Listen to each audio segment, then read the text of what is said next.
ಪದೇ ಪದೇ ಕೇಳಿ ಬರ್ತಾ ಇದೆ. ಈಗ ಜೇವರ್ಗಿ ತಾಲೂಕಿನ ಯನಗುಂಟೆ ಗ್ರಾಮದಲ್ಲೂ ಕೂಡ ಈ ಒಂದು ರಸ್ತೆಗೆ ಸಂಬಂಧಪಟ್ಟಂತೆ ಸಮಸ್ಯೆಗಳು ಕೇಳಿ ಬರ್ತಾ ಇದೆ. ಶಾಸಕರು ಅಧಿಕಾರಿಗಳ ನಿರ್ಲಕ್ಷ್ಯಕ್ಕೆ ಈಗ ಗ್ರಾಮಸ್ಥರು ಪರದಾಡುವಂತ ಪರಿಸ್ಥಿತಿ ನಿರ್ಮಾಣವಾಗಿದೆ. ಜೇವರ್ಗಿ ತಾಲೂಕಿನ ಯನಗುಂಟೆ ಗ್ರಾಮದ ರೋಡಿನ ಸಮಸ್ಯೆಯನ್ನ ಜನರು ಈಗ ತೋಡಿಕೊಳ್ತಿದ್ದಾರೆ, ತಮ್ಮ ಅಳಲನ್ನು ತೋಡಿಕೊಳ್ತಿದ್ದಾರೆ.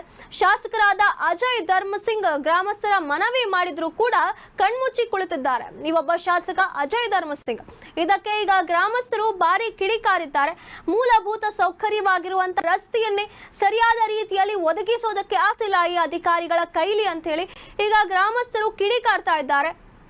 ಇದು ಕೇವಲ ಈ ಒಂದು ಗ್ರಾಮದ ಸಮಸ್ಯೆ ಇಲ್ಲ, ಹಲವು ಕಡೆ ಈ ರೀತಿಯಾಗಿ ರಸ್ತೆಯ ಸಮಸ್ಯೆಗಳು ತುಂಬಾನೇ ಕೇಳಿ ಬರ್ತಾ ಇದೆ. ಆದ್ರೂ ಕೂಡ ಅಲ್ಲಿನ ಶಾಸಕರು, ಅಲ್ಲಿನ ಅಧಿಕಾರಿಗಳು ತುಂಬಾ ನಿರ್ಲಕ್ಷ್ಯ ತೋರಿಸ್ತಿದ್ದಾರೆ. ಇದರಿಂದಾಗಿ ಗ್ರಾಮಸ್ಥರು ಪರದಾಡುವಂತ ಪರಿಸ್ಥಿತಿ ನಿರ್ಮಾಣವಾಗಿದೆ.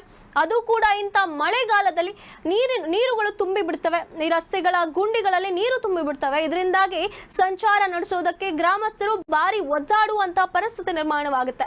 ಅದರಿಂದಾಗಿ ಈ ಒಂದು ರಸ್ತೆಗಳನ್ನ ಸರಿಪಡಿಸಿಕೊಡಿ, ದುರಸ್ತಿ ಮಾಡಿಕೊಡಿ ಅಂತ ಹೇಳಿ ಎಷ್ಟು ಮನವಿ ಮಾಡಿದ್ರು ಕೂಡ ಇದಕ್ಕೆ ಅಧಿಕಾರಿಗಳು ಕ್ಯಾರೆ ಅನ್ನೋದಿಲ್ಲ. ಇದಕ್ಕೆ ಈಗ ಗ್ರಾಮಸ್ಥರು ಭಾರಿ ಆಕ್ಷೇಪವನ್ನು ವ್ಯಕ್ತಪಡಿಸ್ತಾ ಇದ್ದಾರೆ. ಇದಕ್ಕೆ ಅಧಿಕಾರಿಗಳು ಸರಿಯಾದ ಕ್ರಮಗಳನ್ನ ಕೈಗೊಳ್ಳಬೇಕು, ರಸ್ತೆಯ ದುರಸ್ತಿಯನ್ನು ಮಾಡಿಕೊಡ್ಬೇಕು.